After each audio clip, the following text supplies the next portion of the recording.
Welcome to Impacting Recovery Uncensored. I'm your host, Sarah Pritchard. This is a podcast where we dive deep into the real, uncensored truths about addiction, recovery, and everything in between. No sugarcoating, no judgment, just honest conversations that can help lift up the solution. So let's get started today. I am excited. We have Andrea Gates, owner of Path to Progress, here with us today. Hello. How are you? Good. How are you? Good. I'm excited because if there are listeners or people watching, we're in a different studio. We are down in South Florida. So I'm excited today that our friend Jenny connected us. Yes. And has shared some great things. So we're going to get into what you do and your experience in this space and maybe some personal experience too, if you're open to it. Yep. Have you ever been on a podcast before? I've done them as the host. Yeah. Never the person that is being interviewed or spoken to. Yes. Yeah.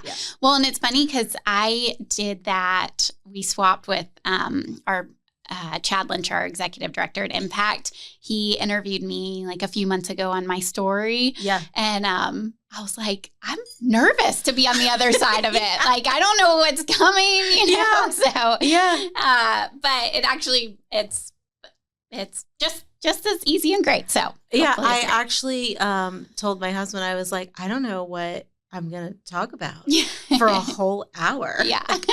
I'm not really that interesting. I doubt that.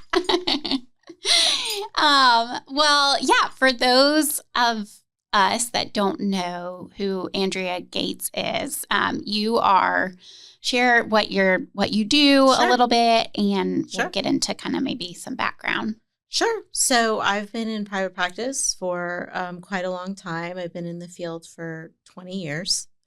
So it's enough to see a lot of different things evolve and work in several different spaces. But currently, my practice has gone from like heavy addiction focused population and, you know, people that I work with to really varied now. I'm not as much in that space as I used to be because it's just kind of evolved into lots of different issues within the practice. But I've done everything from like interventions, family therapy, high conflict, you name it. I've worked in treatment centers.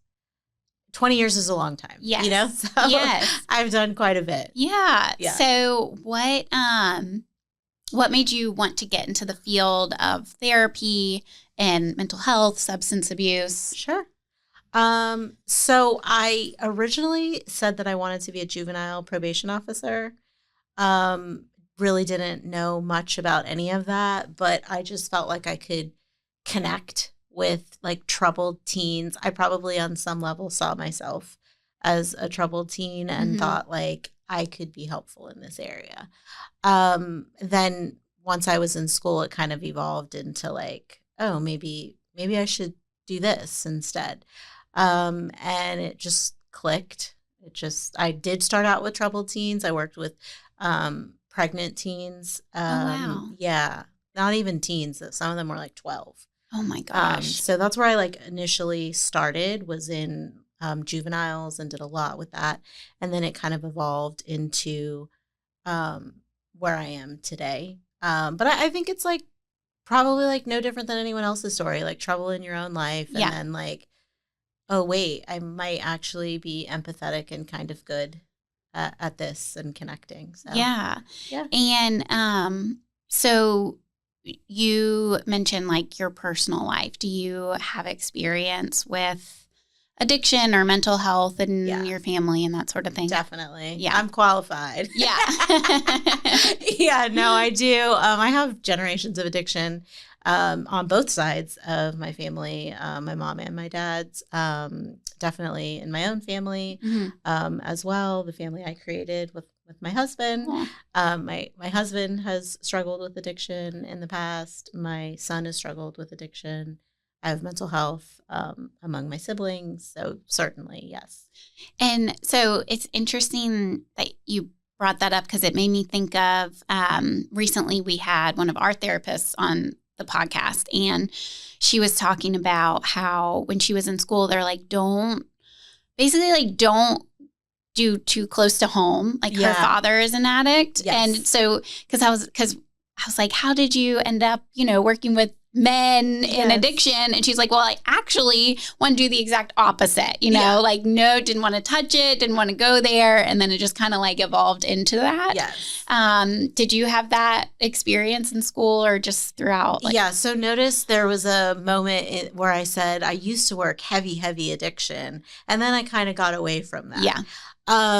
Different phases, like when that happened with addiction and with juveniles. So like I had kids. As my kids got older, I got away from adolescence because I'm in the thick of it with my own children. Right. Same thing with addiction. I've always worked in this space, but my practice became less addiction focused when I was experiencing it personally. Yeah. So I do think that I totally agree with with your therapist. She's a wise woman. I think that for me, when I'm personally in something, sure, I can compartmentalize and I can separate, but it's too much. And yes. You need like a little bit of space and a break. Yeah. And a varied experience. So no, definitely. I didn't plan to end up in this. It was total coincidence when I did get into it. I intentionally did grow some distance from it so I could move through it myself as well. Yeah. And then, Well, and I think that's super helpful to point out because you're a therapist. Like you have all the tools, you have all the knowledge, but when we're experiencing it with someone we love, it's hard. Like it's so much harder and like emotions are so high. Like for me being in recovery, I've experienced someone in active addictions. Yeah. Like I've been in active alcoholism before. I know what it's like. I know all the things, but then I see someone I really care about and it's like, almost all the tools go out the window. And I'm like... Not almost. Like, they're... Yeah. Well, because at the end of the day, we're people. Right. You know what I mean? We're also people. It is a real experience. You're not above the experience. It's not like you're detached. You know what I mean? Yeah. I know that's a big word that we use, right? Detach with love. But like, you're in it with the person. And I also believe that addiction is a family issue, like family illness, and I'm a part of it. So I'm not, there's not like a space between, like it's happening to the person I love, but not, it's happening to me too. Yeah. And so when you mention the tools, like you do need an outside source, like grounding you, reminding you of the things that you already know. Right. Even though you probably teach them or mentor people. Yes. You know what I mean? Yes. So certainly. Yeah, for sure. Do you see, so with, I guess your practice now, and kind of focusing less on addiction, do you see that there is like a correlation between people seeking addiction and mental health today? Like, do you see, are there things that kind of go hand in hand? Like, do you work with someone, they're like, I'm here for mental health, and it's like, no, actually you have like a lot of addiction going on, or vice versa? Oh yeah. I think whether people realize it or not, addiction is a part is part of a lot of the problems. Maybe addiction for some doesn't look like what we're used to. In fact, I had a conversation the other day and I was like, this is addiction. To the person I was talking to, this is addiction. Maybe it doesn't look like what you're used to. You know, someone's not, in a trap house or lost everything, but this is what addiction with money looks like. Yeah. Right? Like people think it looks like, you're dirty or you're disoriented, or no, it can just look like you can't manage your household or your kids, or you can't manage your emotions, or your relationships are falling apart, or your work product is slipping. There are variations of addiction, and usually, yes, that's a long-winded way of saying I do see it. I actually also see it a lot as like a form of self-medicating. Like they don't know what they're self-medicating, but they are. Yeah. Like when you peel away the layers, addiction is just like maybe a tiny little symptom you see, but the real issue is some kind of mental health issue. Right. Yeah. And I'm glad you brought up that there's like variations. Yeah. And I, like I said, I'm in recovery, but if you would have asked me 15 years ago what the alcoholic looked like, I would have said the man under the bridge with a brown paper bag. Yeah. I was very, very naive and ignorant to what addiction really is and that it can affect anyone. Yeah.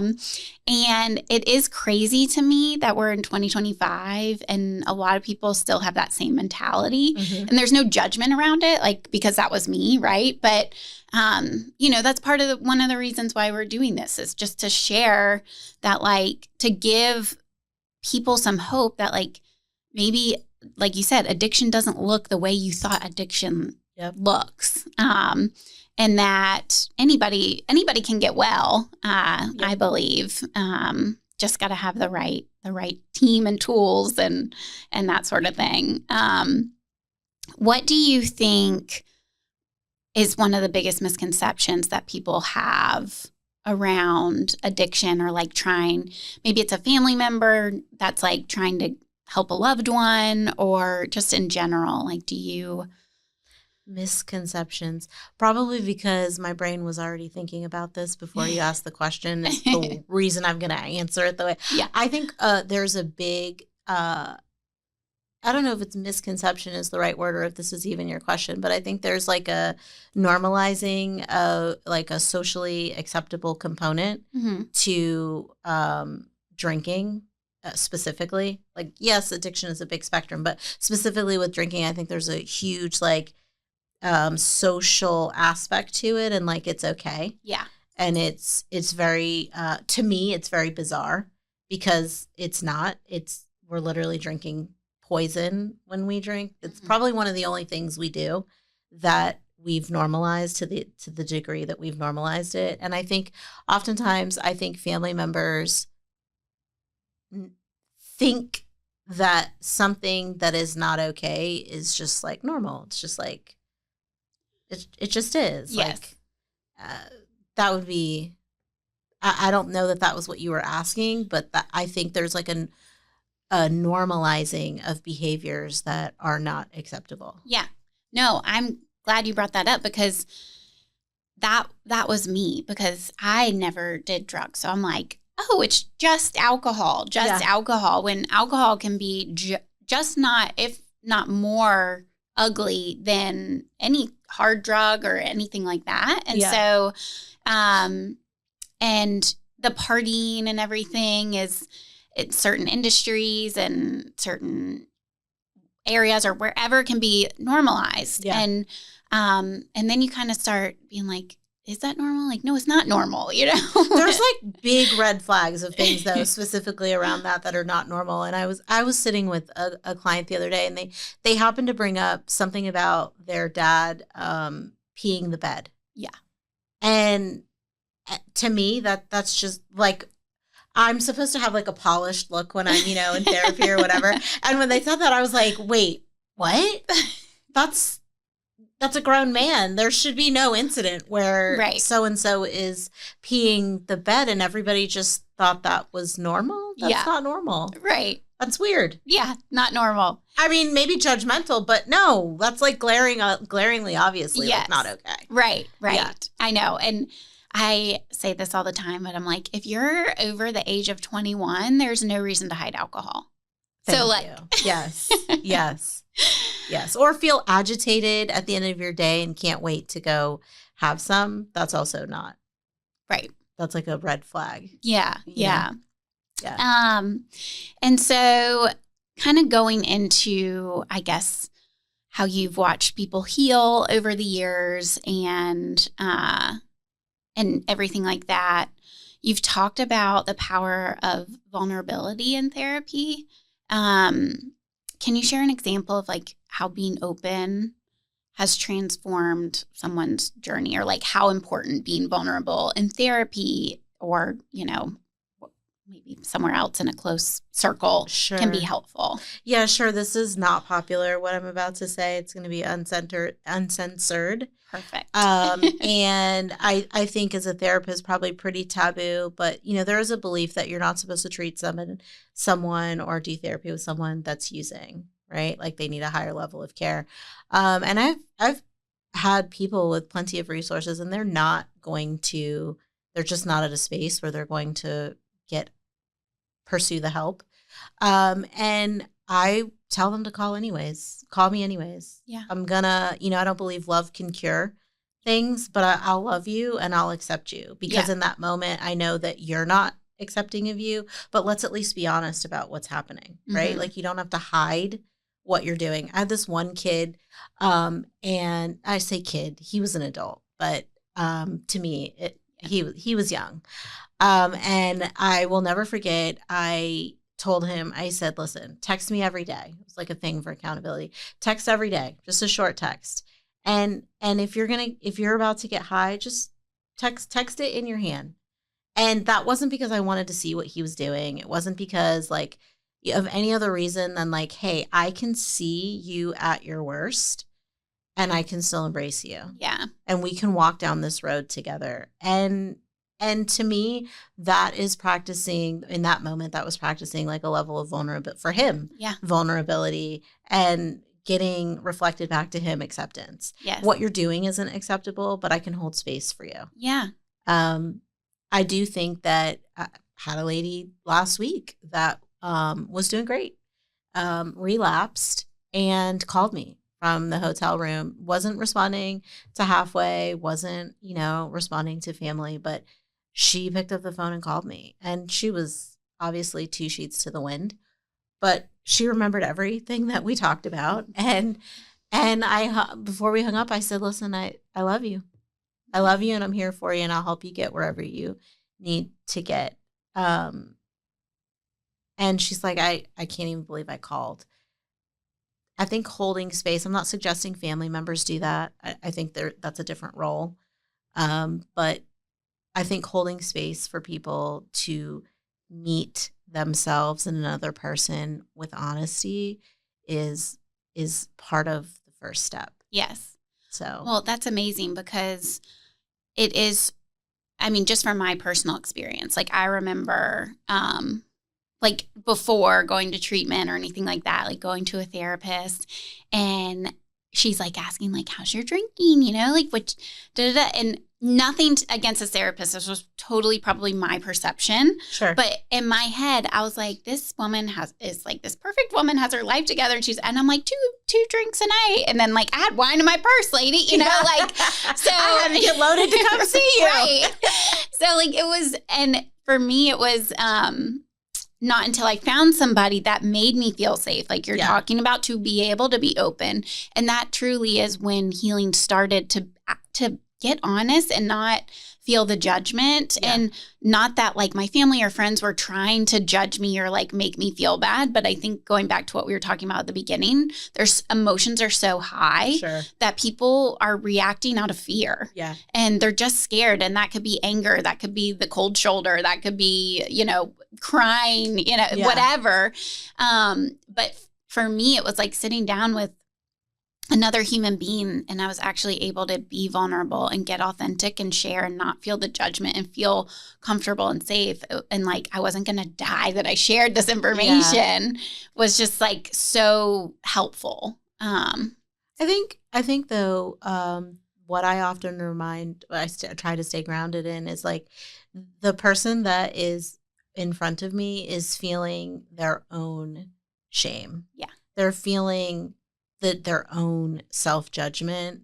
The last thing they need is mine or someone else's, right? Like they need to be met exactly where they are and there to be room for them to feel those feelings. Yeah. But also know like more than one thing can exist at the same time. Like you're in a horrible space making choices that are totally against what you want to be doing, but you're also a beautiful human being at the same time. You could be both. Yeah. Well, and I love that you mentioned that too, because that even goes into just like life in general. I feel like it's like you can be going through something hard, but still like be grateful Yeah. or still experience like some kind of beauty. Yeah. Yeah. Yeah. So, That's hard nowadays, though, for people, though. I Yeah. think I refer to it as cognitive flexibility, right? That more than one thing can be true. I talk about it with people in therapy as well. But that's really hard. Like we definitely more so than ever are in a very black and white time. You know, Yeah. you're this or you're that. Right. But that's not true. I can be more than one thing, and I can feel more than one thing at the same time. Yes. Yeah. Yeah. And that for me, like, I didn't know that until like, you know, maybe like a year, 2 years ago or something. It's like, no, I don't have to just be sad right now or just be overwhelmed. Like I can be overwhelmed and I can be like, you know, overwhelmed with my kids, but also be so grateful. Yeah. That you know, kids is a great way you learn that lesson, right? Right. Because you love the little shits. Yeah. Sorry. I don't know if I'm allowed to. You love them. But they can be totally overstimulating at the same time. Yeah. Both things can be true. Yes. Yeah. Yeah. So I was thinking about like a couple different topics that I think would be helpful for listeners. So Sure. like codependency and love addictions are themes that have come up, I think, a little bit.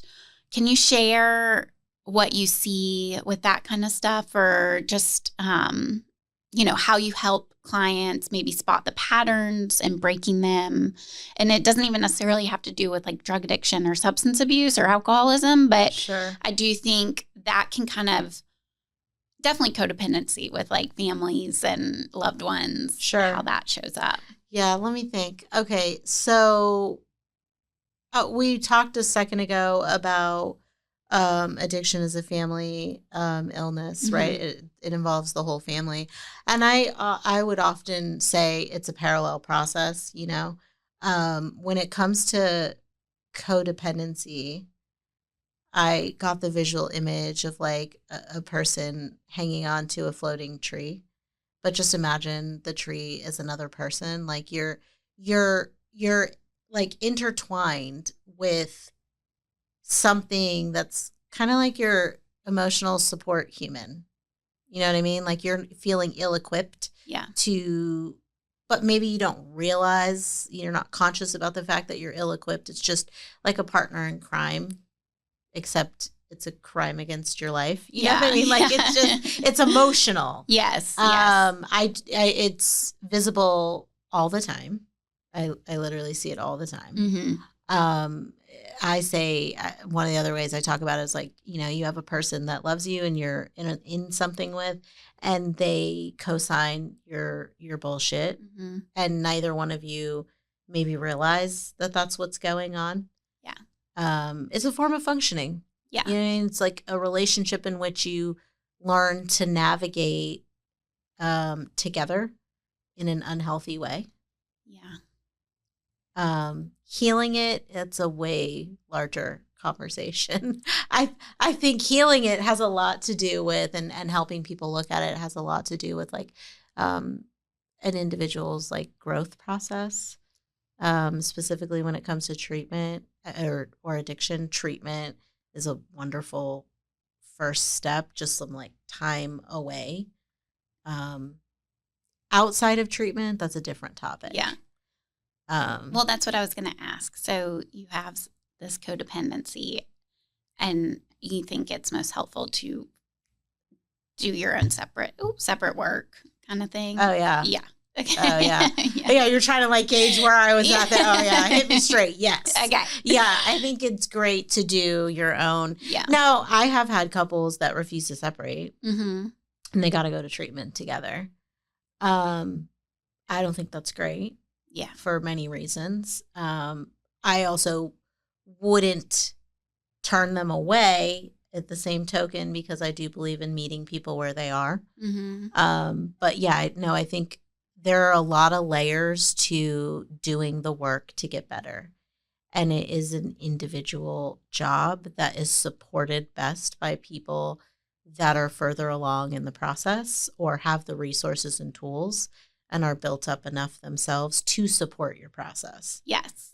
Yes. And you mentioned how it's like this way, I'm totally paraphrasing what you said, but like this way that these imaginary people have been living their life. And so it's like, why would we be doing this together when it's the unhealthy way and we're going to like feed off of each other? And like, there's just so, and I don't know if you've experienced this, but if you're maybe working with like a loved one or family member of someone in addiction that is like worried about sending someone off to treatment or being like, well, he can't go. Like he does all the bills and this and that. And from our side of things, like what I've seen is a lot of times the families actually get some like relief when their loved one is in there, because it's like they are out of that codependency, just like whirlwind of chaos. And it like allows you to kind of see from like a different perspective or a bird's eye view of like, okay, like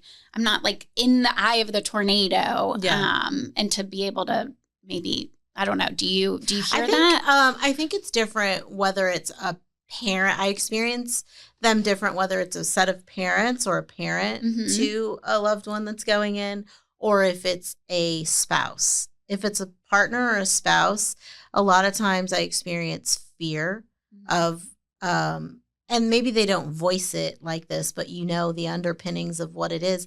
They're afraid of like them being away. Infidelity, that's a big one that comes up. Financial, what am I going to do? What am I going to be left with the kids?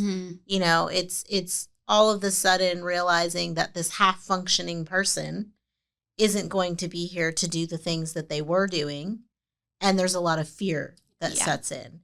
Usually on the other side, when it is a parent or a set of parents, it's the best sleep they've gotten in months. That isn't typically how a spouse experiences it. Okay. Does that make sense? I have been on both sides. I've been the professional in both scenarios, and I've also been the spouse experiencing it, and totally support, taking the break and going to treatment. But, basic things like, I don't know, potty training or trying to transition to your toddler, your baby from the crib to the bed. Like I remember living those moments with my partner off in treatment. And it's hard.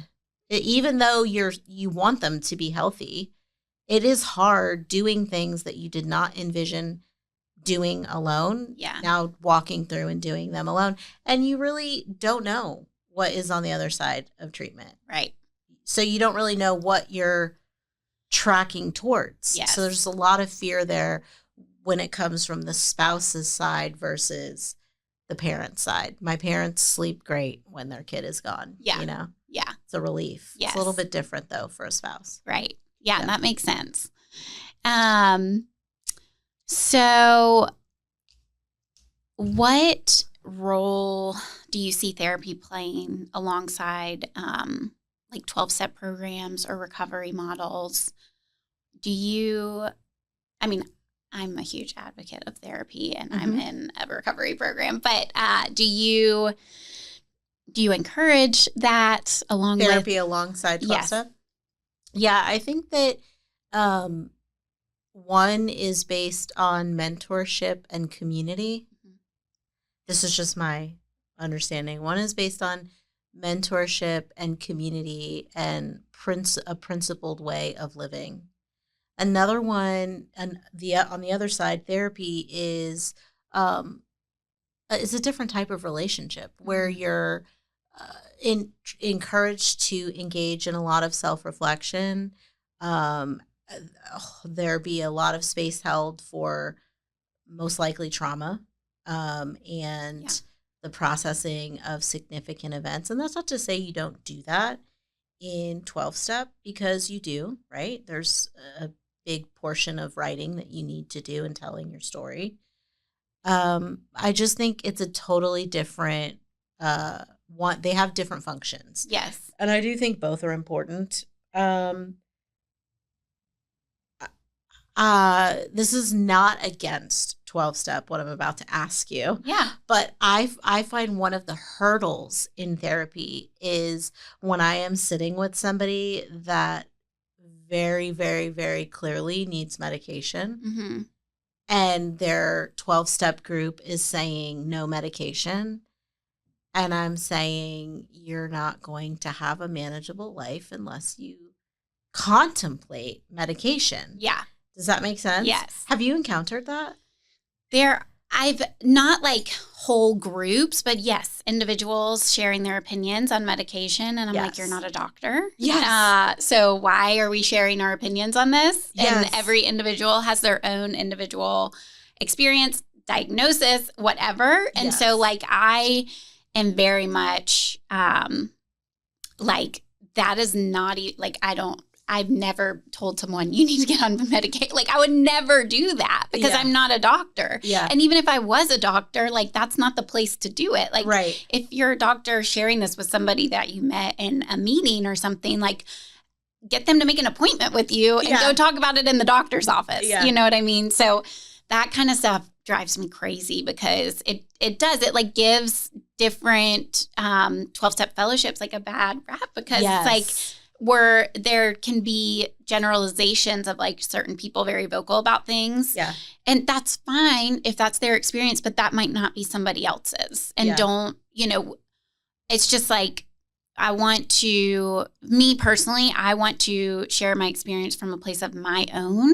And I never want to like say that one way is the right way or one way is not, because I'm very clear that there's so many different like lanes to go down to be able to be the best version of yourself. Yes. So that's a message I very much resonate with, and I also share is like, so I'll have people that come and they're not in a 12-step fellowship, and I am less interested in that is what the fellowship that you're joining is, and more interested in like, what else are you doing? Yeah. Because I especially when it comes to recovery, from addiction, there's all different types of recovery, but recovery from addiction, I'm very much vocal about the fact that like therapy is not enough. That's usually something you're doing some people are doing it one time a week. Some people are doing it every other. Either way, it isn't everything that you need. You need a community. You need a support. Active addiction is very much isolation, and healing happens in a community where you're connecting, So in that regard, I think that some type of recovery program is super important to pair with treatment or with therapy. Well, and yes, I completely agree, because I think it can just both together in the right way can just enhance all the great things, you know? Yeah. And then I saw something you put up, I think recently, about like taking action and how therapy is like about, it's like the awareness, and we're talking through it, and there's a lot of power, and like we talked about getting vulnerable and authentic. There is a lot, like there's just a lot of weight can be lifted from that. However, the action after, or like next steps, I really loved how you said that, because that also just so aligns with the like recovery piece of we can have all this knowledge. Like I can have all the knowledge in the world about addiction and recovery and talk about all these things, but if I'm not actually applying it and taking action in my everyday life, like nothing's going to be happening. Isn't that true for anything though? Yeah. I think I know what thing you're referencing that I put up, and I think I didn't even use anything therapy or recovery related. I think I just talked about going to the gym or something like that, right? I was like, nobody got healthy. Is that the one you're referencing? Yep. Nobody got healthy from going into the gym. Right. You get what you're looking for from picking up the weights and putting it, and life being the same way, right? Yes. Is that what you're referencing? Yeah. Yep. Yeah, it's true. I do think that there are those people that love to, they love therapy and they love to go to therapy. Mm-hmm. But maybe they don't necessarily like the work part. Yeah. Yes. And there's that then we can go into a whole conversation about the stages of change and how a person gets to the place where they're ready to make changes and take action. Like that, there's room for that, right? Yeah. There's certainly room for allowing a person to be in the space that they're in until they're ready to take action. But yeah, I think that concept applies not just to addiction recovery, but in general, that you have to do the work. Right. I can have all the knowledge and awareness in the world, but if I don't apply it, what are we doing? Right. Yeah. And so you said, like, when someone gets to a place of being willing to change, I'm sure there's lots of different avenues to get there. But what are like some things that you notice in people? Is it just like when they're ready? Mm-hmm. I think the biggest one is they stop looking at other people. You know, when you stop looking at other people, it's like deafeningly quiet. And then what are you left with? Like, what am I doing, and what is my part? Mm-hmm. What's my role in my, that's not my quote. I don't actually know who's quoted as saying it, but what's my role in my own suffering? That's a real question, right? Yeah. Like, I don't think that's just recovery related. I think that's like all facets of life. It could be at work. Like, what's my role in my own suffering? I'm the one doing all the heavy lifting here. Why? Right. Or it could be recovery, addiction related too. Like, when you get sick of your own shit, you want to change. Yeah. It's like you taking ownership for what's going on. Yes.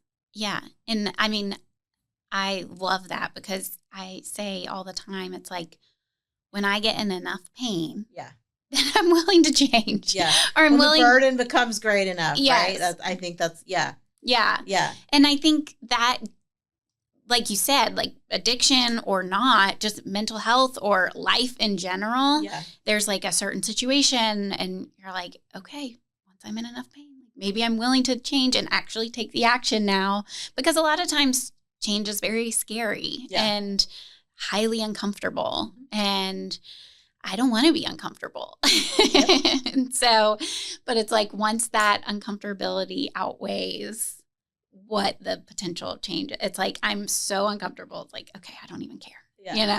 There are like little zingers, because when you were talking, I was thinking, that's literally, I think, why acceptance is the answer to all my problems is a phrase.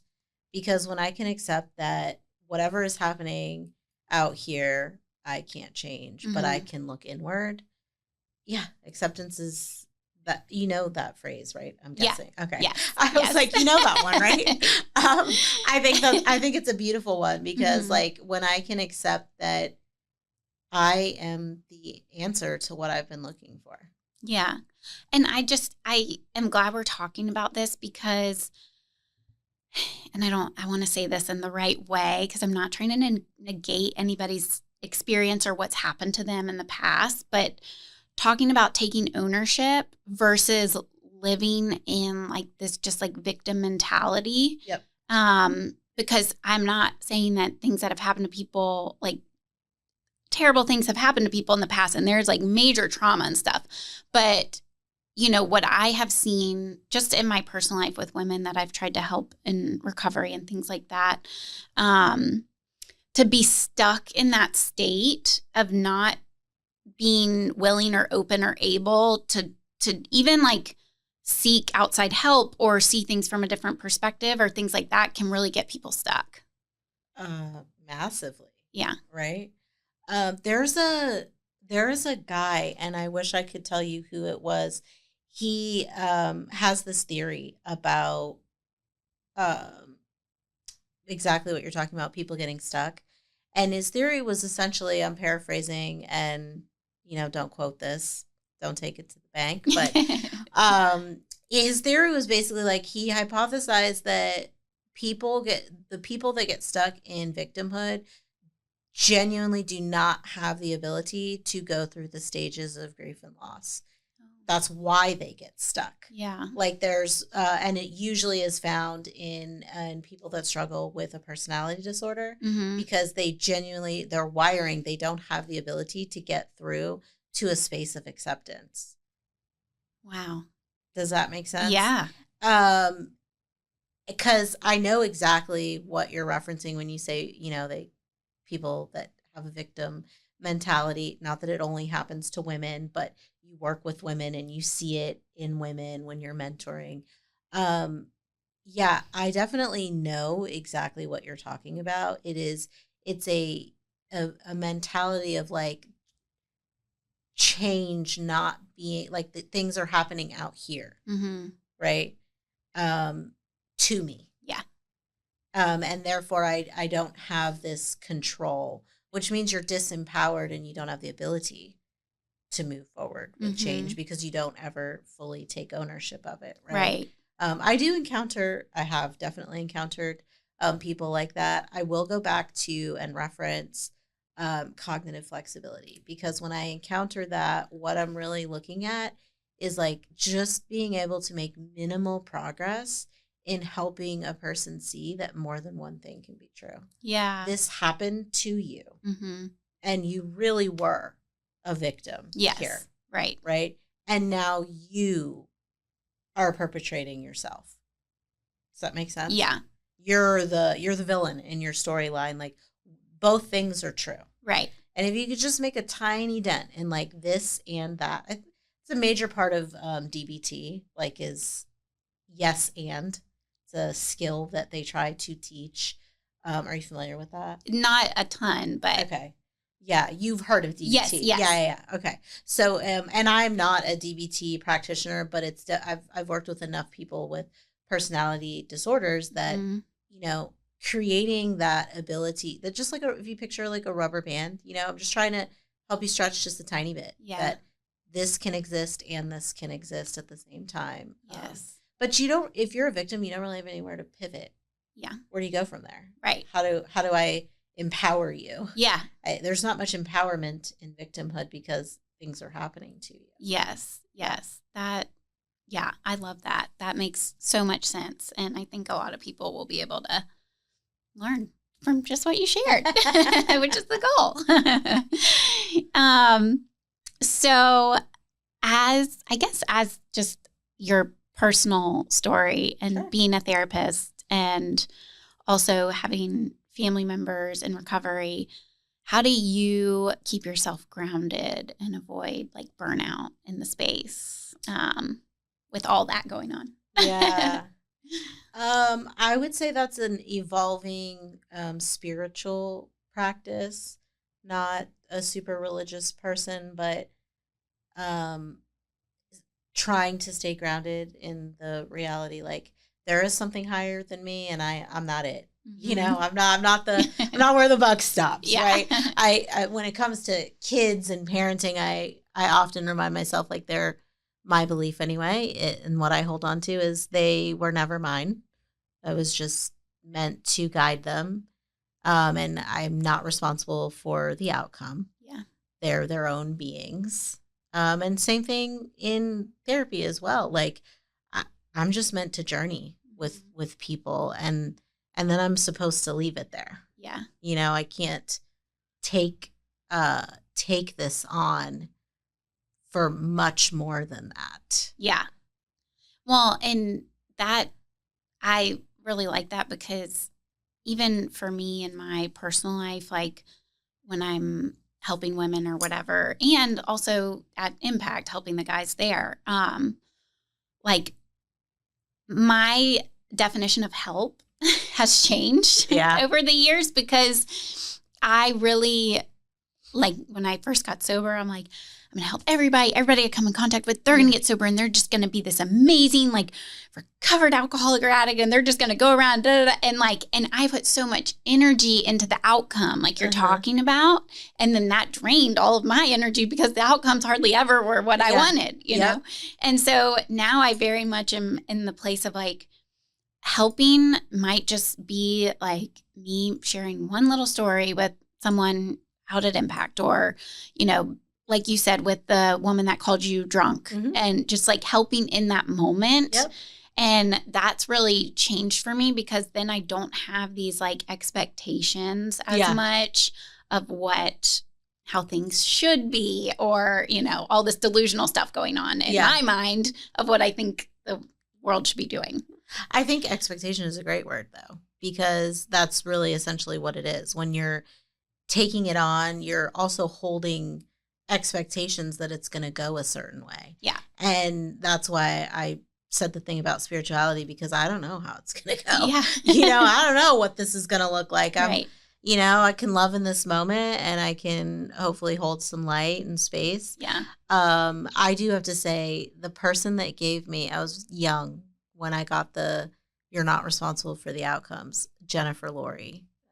I don't know if she'll ever hear this, but Jennifer Laurie is a wonderful therapist that I used to work with in treatment. And I don't know what had happened, but I definitely remember we were in one of our offices and her saying to me, hey, you are not responsible for the outcome. Yeah. And that phrase never left me. At personal responsibility, I will always look at my part. Mm-hmm. I will always look at like what I can be doing. But we are real people making real life altering decisions here, none of which I have control over. Right. Yeah. So I know. And it's so funny because like when you mentioned like and 12-step fellowships, like doing writing and yes. all that. And one of my writings, I had this like major fear of not being in control. Yeah. And it's like, you've never been in control anyway. What are you saying it's here? An illusion. Yes.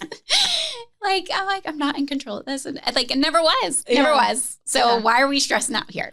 That I tell people that's a trauma response, right? The need to control that's a trauma response. And who are we without our trauma responses? Yeah.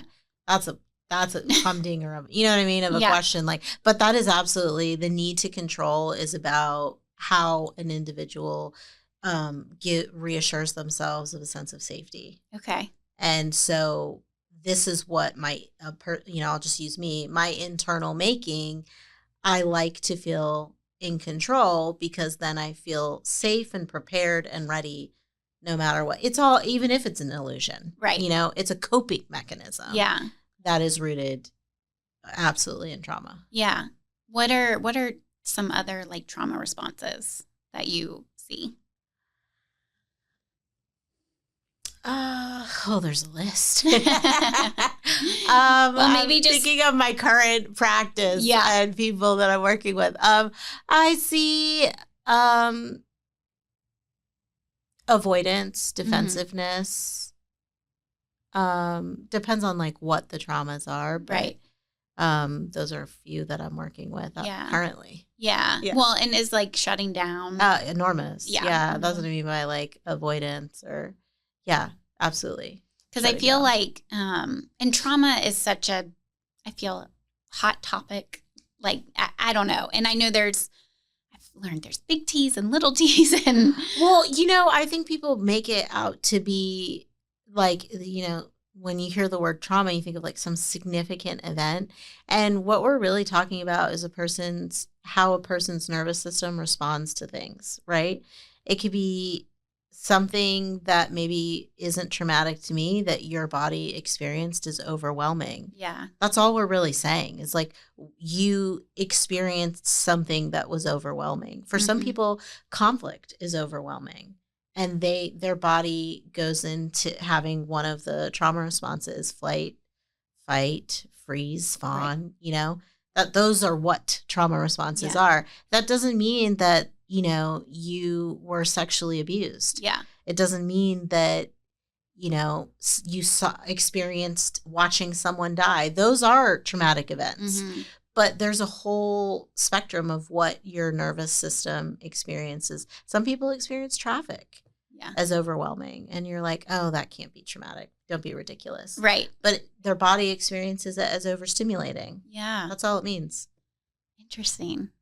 Well, and I just learned about fawn a few months ago. I didn't even know that was one of them because you just hear like fight, flight, freeze. But so that's just picture. I usually with clients I explain the nervous system as like an alarm system, and when it's going off, sometimes it's going off and there is no danger. Yeah.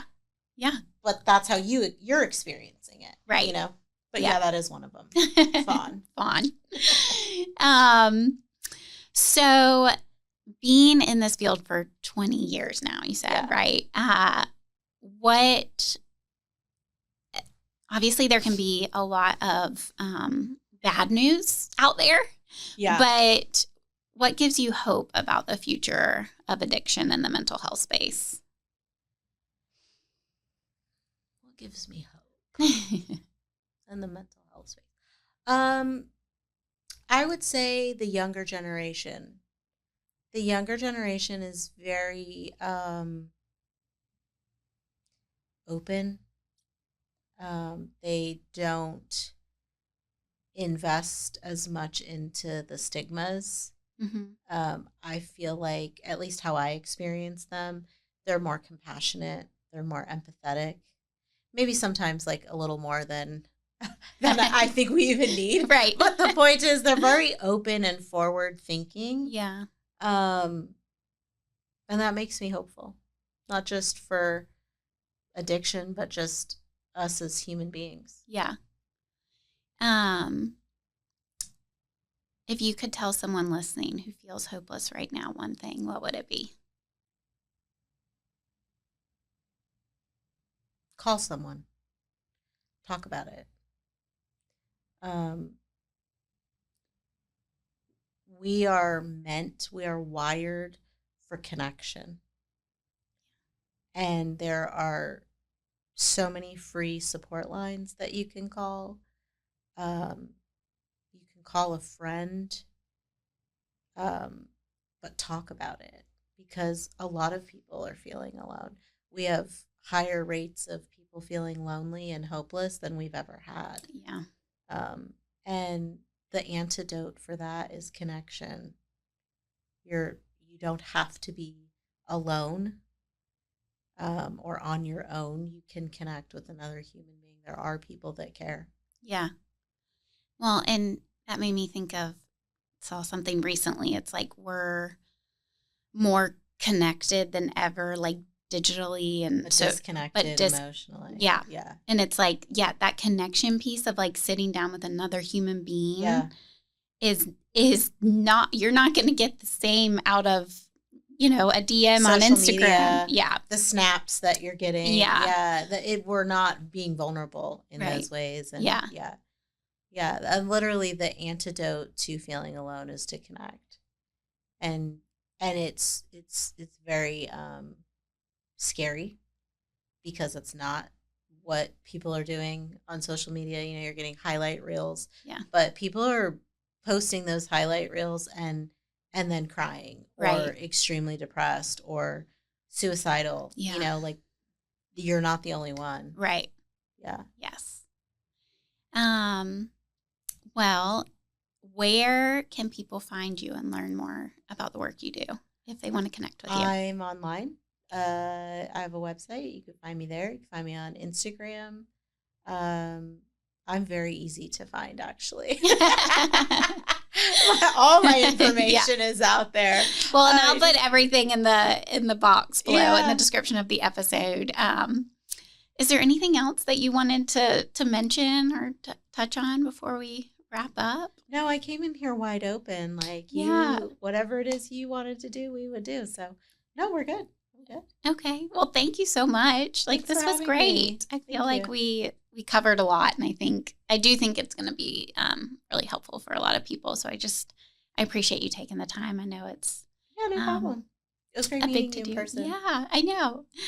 And thank you for tuning in to another episode.